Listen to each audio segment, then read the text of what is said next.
Welcome to Company Secrets, the Nutcracker Paradox. I'm your host, Jared Redick. This season, we are diving into the most enduring, profitable, and beloved ballet in the world, the Nutcracker. Every year, millions watch it. But how are today's choreographers and artistic leaders handling its complex history and its future? This is season 2. Let's get started. Today, I'm joined by Christopher Wheeldon, a choreographer and director whose influence stretches from the world's major ballet stages to Broadway and even the iconic film Center Stage. A former soloist with New York City Ballet and the company's first resident choreographer, Chris has created landmark works for the Royal Ballet, San Francisco Ballet, the Bolshoi, and beyond. His reimagined Nutcracker for the Joffrey Ballet in 2016 offers a fresh narrative that sits right at the heart of today's topic, the Nutcracker Paradox. On Broadway, Chris directed and choreographed the Tony and Olivier-winning MJ the Musical and the acclaimed An American in Paris. In November of this year, he launched Toy Theater Productions to champion innovation in storytelling. With a career that bridges ballet and popular culture, Chris a unique perspective on why the Nutcracker endures, transforms, and continues to captivate us. Welcome to the show, Chris. Thank you so much. I'm so happy to have you here today. We're here to talk about all things Nutcracker and your creative process. Yeah, I'm happy to talk it up. You've created on-stage narrative worlds from Alice to An American in Paris to Like Water for Chocolate. What makes the Nutcracker such a uniquely enduring piece of storytelling? Well, listen, let's just start with the fact that everyone wants to go and see a Christmas show. So that's helpful. I don't think that when Tchaikovsky and Petipa first set out to make the Nutcracker, that it was likely that they anticipated that it would become the Christmas show all over the world. I mean, particularly in America, but becoming more and more popular in Europe on sort of more of a yearly basis. We always used to perform the Nutcracker every 2 or 3 years with the Royal Ballet. Of course, in America, it's an annual Christmas tradition. And for many of the ballet companies in America, it remains a big moneymaker for the season, for the rest of the seasons. So the investment in the Nutcracker sort of continues to grow. And, you know, at its heart, it's a story of a child and of transformation and magic. And of course, it's one of maybe the greatest of the Tchaikovsky ballet scores written, in my mind anyway. So I think all those qualities are what makes it endure. Yeah, I agree about Tchaikovsky's music being maybe his most iconic, his most successful piece of work in terms of the narrative story ballets. Yeah, for sure. I mean, most everyone would say probably Swan Lake if they were asked to name a Tchaikovsky ballet score. But the Nutcracker is so wonderful for me because it's so concise. Yeah. You know, and every part of the music is in some way storytelling. It's driving the narrative forwards. It's full of wonderful, big sort of dance numbers for the company. And it's short. You know, the first act, I think, is maybe 40 minutes, 45 minutes max. And the second act can't be much more than about half an hour. So it's, you know, it's a good length. I do agree with you about the narrative arc of the story. It's very concise. You just move through so many different creative possibilities in such a short amount of time versus Swan Lake is much longer work. I think it comes in the whole ballet with intermissions about 3 hours. Yeah, for sure. I think they set out to make a family ballet for sure. And probably even back then, the attention span of children was taken into consideration. Yeah. The thing that made me excited about making a Nutcracker in the end, especially having danced it for so many years, and I was a little bit dubious at first. I felt like, okay, I'd love to do a Nutcracker, but I want to know why I'm doing it and why another one. I was commissioned by the Joffrey Ballet in Chicago to replace the beloved Robert Joffrey version, which had been in the production, I think, for about 30 years. And at the time, it was quite controversial, I suppose, that Ashley Wheater, the director, decided to do a new one. Although, you know, as he's proven through his tenure as artistic director and very successfully taken a lot of risks on new narrative work and building his version of the Joffrey Ballet and moving the company forward. So it made sense to me that he wanted a new one. It was actually Ashley who came to me and said, you know, let's make a Chicago-centric Nutcracker. He danced in the San Francisco Ballet production as Drosselmeyer. which had been created probably about 10 to 15 years earlier and was very successful. And again, it was sort of a San Francisco Bay Area Nutcracker set in one of those beautiful, gingerbread Victorians. But it didn't really change the story. And we felt that it would be important to maybe take this child on a slightly different journey. In the traditional Nutcracker, Marie is a little girl. She lives in a beautiful home. She's a wealthy child. His Christmas party is very lavish, full of toys and a huge Christmas tree and lots of food. And then she falls asleep, and her dream, which becomes, of course, the fantasy of the second act, is that she dreams of more sweets and more candy and more magic and more beauty. And, every little girl deserves to dream for sure. And so we thought, well, maybe let's try to think about how we could make a Nutcracker that perhaps a bit more representative of more cultures and sort of socioeconomic strata. And so we sort of came up with the idea of setting it in sort of on the eve of the World's Fair in Chicago, which of course was this transformative moment for the city of Chicago. Up until then, Chicago was kind of a bit of a grimy cattle town, really. And as a city, they were aspiring to being sort of a rival to New York City or San Francisco. And it was the World's Fair, it was winning the World's Fair that actually started this great transformation to the beautiful city that it is today, full of incredible architecture, much of which was inspired by or even created by the architects of the World's Fair. One of those architectural gems is the Auditorium Theatre, where the Joffrey Ballet used to perform. They're now at the Lyric. And that theatre was actually designed and built by one of the architects of the fair. And so we decided to kind of use the architecture of the theatre and the World's Fair as the inspiration for this version of the Nutcracker. I had the good fortune of seeing, like, one of your lighting designers was working with us here at School of the Arts, and I got to see a little bit of video of your production. And if I'm not mistaken, all of the sets are their LED lights, right? So you can change every set, correct? There are some LED lights built into the structures, but it's actually quite traditional scenery. Okay. What we did do in the second act was we mirrored, so the Auditorium Theatre has these beautiful kind of gold archways that go out over the auditorium, and it was one of the first introductions of the electric light bulb. And so there are these light bulbs that kind of arc over the auditorium towards the stage, which is very beautiful.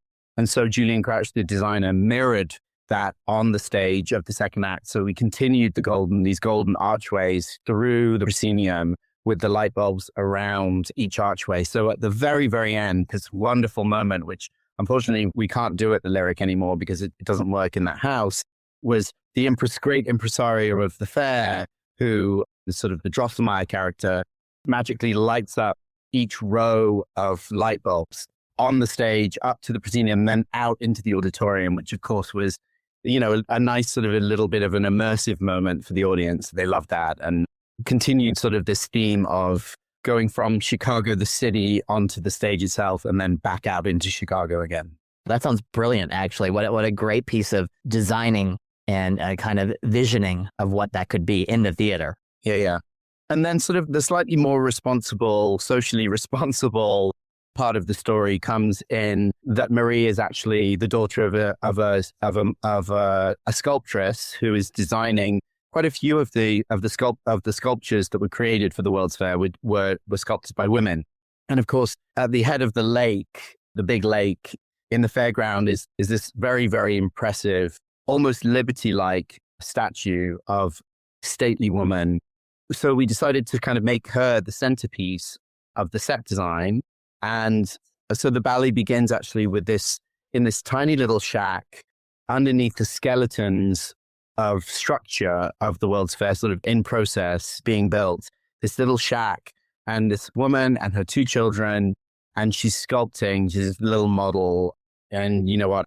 The name of the statue has slipped my mind, so I apologize for that. But so she's sculpting, we'll call her the golden statue. That's what we call her in the show.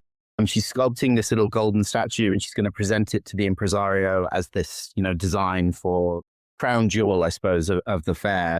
And then, the local Polish community, there's sort of Polish immigrants, a lot of Polish immigrants working on the fairground. They come, there's this sort of little Charlie Brown Christmas tree that's a little broken branch. And everybody's bringing pierogies and sort of local traditional Polish dishes. And we even made some arrangements of the dances in Act One for sort of an almost klezmer-like trio of musicians. So you kind of go from this very intimate, quite authentic sort of sound from instruments that would have been played at a little local sort of Polish Christmas to then the majesty of the full orchestra, playing the Tchaikovsky in the second act. And so Marie has very little except a family, but a slightly broken family. There's no father. And then the impresario of the fair arrives at the hut to visit his workers, sort of a Daniel Burnham-esque type, visiting, gives out a little bit of extra pay to them as a Christmas gift and kind of acts as the Drosselmeyer figure, has his handsome nephew with him, Peter, who brings gifts for all the children. And he presents Marie with the Nutcracker. And then so the story then sort of unfolds as it does in the original ballet version. Of course, the Hoffman version was the original tale, and it's quite different from the version that now sort of lives within the ballet. So her brother breaks the Nutcracker similarly to all the other Nutcracker ballets, and the impresario mends the Nutcracker. The party ends, everyone goes off. Marie and Fritz kind of get tucked up in a little, essentially on a mat on the floor next to the fire. And then the magic begins and the little hut becomes kind of infested with rats. And there are these wonderful little puppets that were created by Basil Twist, the incredible puppeteer. And they just kind of scurry around and they torment Marie. And then the impresario arrives and so on and so on. The tree grows, the snow snows, and off we go to the land of the World's Fair. And one of the reasons why this worked for me so well as a concept is, of course, there were these international villages at the fair, and they brought whole tribes over from Africa, and they had the Chinese pavilion and they had the Indian pavilion. And so it kind of worked really quite well for the concept of the Nutcracker. Of course, you have all the international dances in the second act. And then the waltz, what is the Waltz of the Flowers in most productions is the Waltz of the Fair Visitors in my production. And at the back is the Ferris wheel. Of course, it was the first Ferris wheel at the World's Fair. And just tying all of these elements that feel very Chicago and quite anchored in history, although it still remains fantastical and magical. That sounds like a great production. I mean, I love to hear that you took the city of Chicago, you took the story of the Nutcracker, you were able to blend them and make something that felt fresher, even though you're going back to the World's Fair. And I've heard that quite a bit from other productions that have been updated recently, right? Meaning in the last 10, 15 years. So now you have things that are more reflective of the cities that they're in and the cultures that we're in. And I know there's been a lot of changes to, especially the second act divertissement, to be more reflective and celebratory of all those cultures. Yeah, for sure. In terms of the creation of your production, what was the most challenging change that you had to make? Or maybe it's not a change that you made, but maybe it's a design element. I think one of the things that inspired me was this idea of eventually the impresario. So the mother and the impresario, great impresario figure, have this sort of little bit of a flirtation at the party at the beginning, and there's a connection, but of course she knows she's just one of the immigrant workers at the fair, and he's this great man who has raised all of this money in the process of building this magical place. But in Marie's fantasy, the mother becomes the golden statue. She becomes the spirit of the golden statue. And so she dances the pas de deux with the great impresario. And one of the things that I love so much about the adagio, the pas de deux music in Act Two, is to me, it always felt like the most romantic of all of Tchaikovsky's compositions. This kind of sweeping, slowly buildings, and then eventually quite grandiose, but very romantic melody. And so often in most productions, actually, it's represented with a very sort of classical, quite standard cavalier and sugar plum fairy in the tutu. And so I wanted to actually capture a little bit more of the romantic spirit of the music. And so I bring the two of them together, and they sort of, even though it has some formal classical ideas in it, it's a little bit more of a storytelling moment. And at the end, Marie, the impresario, kind of invites Marie in, and there's this sort of family moment of the three of them. And then at the very end of the ballet, it always draws the tears of the locals. The impresario comes, he brings a gift, he brings the Nutcracker back to Marie. The ballet actually finishes with the mother inviting him to sit down at the table and eat a meal with them. There's sort of also the coming together of family. And so I think for me, that was not necessarily the most challenging, but the most important thing was to have this little girl who has grown up with so little and is so grateful and is so kind to her community have this incredible dream, this incredible fantasy. And at the end of it, actually, it suggested that perhaps that the family unit becomes whole again.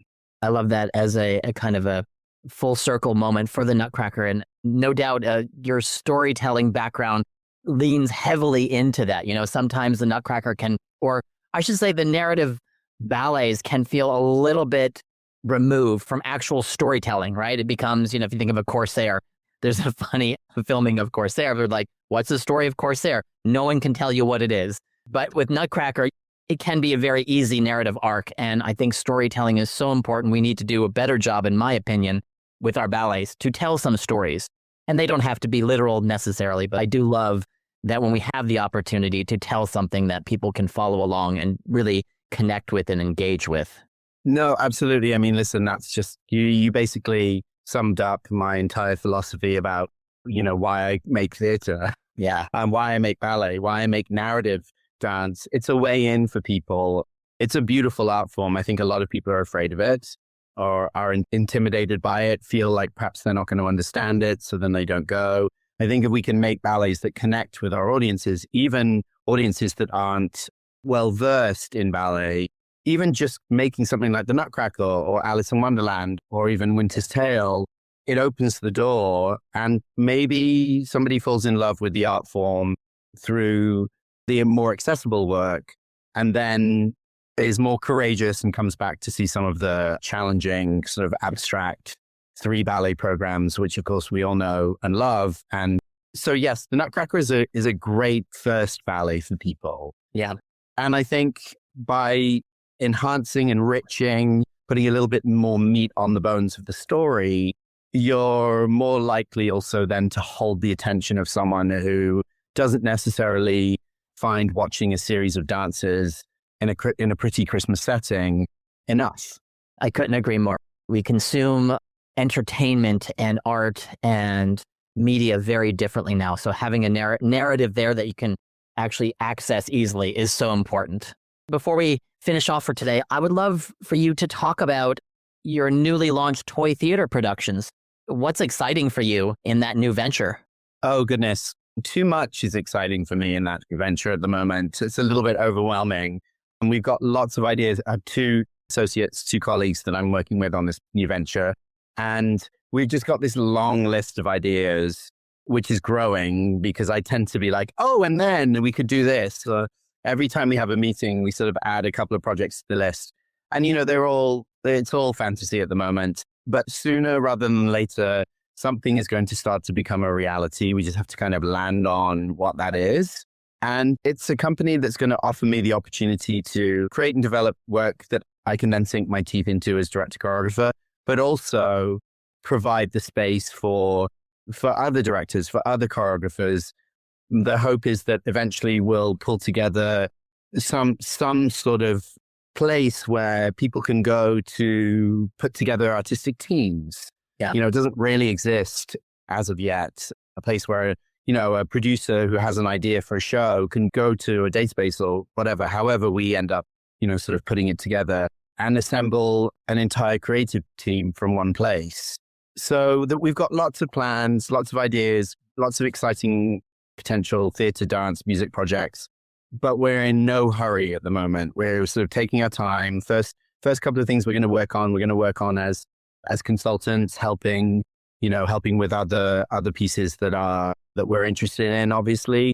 And then we'll hopefully sometime in the not too distant future start to focus on producing work ourselves. That sounds fantastic. Well, I wish you the best of luck with that new venture, and I'll be watching from afar to see what comes out of it. I'm sure something incredibly creative, and I'm sure for you, artistically satisfying. Thank you. Thanks, Jared. Thank you so much for being here, Chris. A pleasure talking with you. Thanks, Jared. Yeah, Okay, well, thanks so much for being here, Chris. Happy holidays to you and your family. And same to you, Jared. Thanks so much. Bye-bye. Thanks so much. If you liked our conversation here today, you can follow Company Secrets Podcast on all platforms and on our website, companysecretspodcast.com. Thank you for listening, because the stage is only part of the story.